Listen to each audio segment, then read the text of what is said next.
তোমরা যারা ফেসবুকে পোস্টার প্রেজেন্টেশন করতে চাও আমাদের গ্রুপে জয়েন করতে পারো। ফেসবুকে ক্লাস 6 to 9 পোস্টার প্রেজেন্টেশন লিখে সার্চ করলেই আমাদের গ্রুপ পেয়ে যাবে। আমাদের এই গ্রুপে জয়েন হয়ে তোমার ক্লাসের সকল বিষয়ের পোস্টার অন্য সবার সাথে শেয়ার করতে পারবে। সেশন 2-এ যখন তোমরা আসবে তখন শেষের দিকে তোমরা ঠিক আগামী সেশনের প্রস্তুতি এরকম দেখতে পাবে এবং এখানে একটি ছক দেওয়া রয়েছে। এখানে বলা হয়েছে এমন 5টি সমস্যার কথা নিচের ছকে লিখে ফেলি। এখন সেগুলো কোন সমস্যা সেটি উপরে লেখা আছে। দেখো বলা হয়েছে বাসায় গিয়ে আমরা এমন কিছু বাস্তব সমস্যা খুঁজে বের করার চেষ্টা করব যেই সমস্যাগুলো বিভিন্ন প্রযুক্তি ব্যবহার করে সমাধান করা সম্ভব। বিশেষ করে কোনো নির্দিষ্ট রোবট দিয়ে সমাধান করা যাবে এমন সমস্যাগুলো তুমি খুঁজে বের করার চেষ্টা করতে পারো।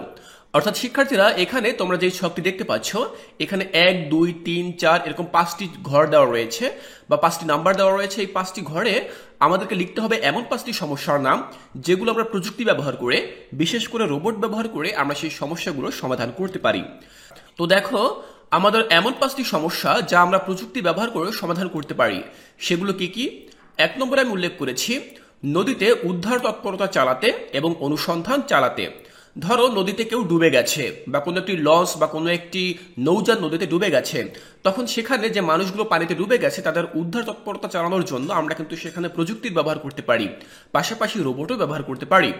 2 নম্বর বলা হয়েছে কিছু বিরক্তিকর কাজ যেমন গার্হস্থ্য পরিষ্কার পরিচ্ছন্ন করা, বিপজ্জনক কাজ যেমন একটি আগ্নেয়গিরির মধ্যে অন্বেষণ করা।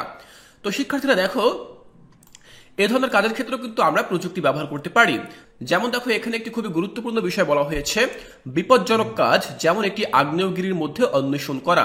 দেখো আগ্নেয়গিরির মধ্যে যদি অন্বেষণ করতে যায় বা বিজ্ঞানীরা কোনো অনুসন্ধান করতে যায় সেক্ষেত্রে সেখানে কিন্তু কোনো মানুষ প্রবেশ করা সম্ভব নয়, কারণ সেখানে থাকে কি আগুন এবং অগ্নি লার্ভা থাকে। ফলে সেখানে আমরা চাইলে কোনো রোবট প্রেরণ করতে পারি অথবা অন্য কোনো আধুনিক প্রযুক্তির মাধ্যমে আমরা কিন্তু অন্বেষণ করতে পারি। তো এক্ষেত্রেও কিন্তু আমরা প্রযুক্তির ব্যবহার করতে পারি। 3 নম্বরে বলা হয়েছে যেখানে শারীরিকভাবে মানুষ প্রবেশ করতে অক্ষম, যেমন অন্য গ্রহের সন্ধান করা, লম্বা পাইপের ভিতর পরিষ্কার করা ইত্যাদি। দেখো শিক্ষার্থীরা এমন এমন কিছু কাজ আছে যেখানে মানুষ প্রবেশ করতে সক্ষম নয়। যেমন আমরা দেখি যে অন্য গ্রহের অনুসন্ধানের জন্য আমাদের পৃথিবী থেকে কিন্তু রোবট পাঠানো হয়।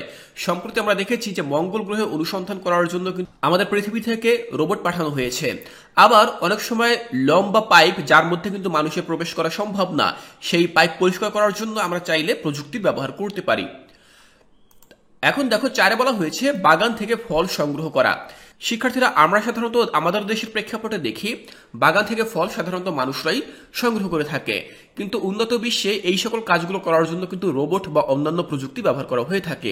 তো আমরা চাইলে এই সকল কাজগুলো প্রযুক্তি ব্যবহারের মধ্য দিয়েও করতে পারি। 5-এ বলা হয়েছে বীজ বপন, আগাছা নিয়ন্ত্রণ, পোকা শনাক্ত, ফসল কাটা ইত্যাদি কাজ। শিক্ষার্থীরা এখন কিন্তু কৃষি ক্ষেত্রে ফসল কাটার জন্য বিভিন্ন প্রকার রোভার কোস্টার ব্যবহার করা হয়ে থাকে। এই সকল রোভার কোস্টার দিয়ে ফসল কাটা কিন্তু খুবই সহজ এবং অতি সহজে অতি দ্রুত খুবই অল্প সময়ের মধ্যে ফসল কাটা সম্ভব হয়ে থাকে। তো আমরা চাইলে এই সকল কাজগুলোর ক্ষেত্রে আমাদের প্রযুক্তি ব্যবহার করতে পারি অথবা কোনো রোবটও ব্যবহার করতে পারি। তো শিক্ষার্থীরা আমরা দেখলাম আমাদের মূল বইতে মোট 5টি সমস্যার কথা বলা হয়েছিল। যেই 5টি সমস্যা আমরা চাইলে প্রযুক্তি ব্যবহার করে সমাধান করতে পারি সেই 5টি সমস্যার কথা আমি এখানে উল্লেখ করলাম। আমি এখানে যে 5টি সমস্যার কথা উল্লেখ করলাম তোমাদেরকেও যে ঠিক একই সমস্যার কথা উল্লেখ করতে হবে বিষয়টা কিন্তু এমন না। তোমরা চাইলে তোমাদের মতো করে বানিয়ে যে কোনো সমস্যা এখানে লিখতে পারো, অবশ্যই সেই সমস্যাগুলো হতে হবে যৌক্তিক।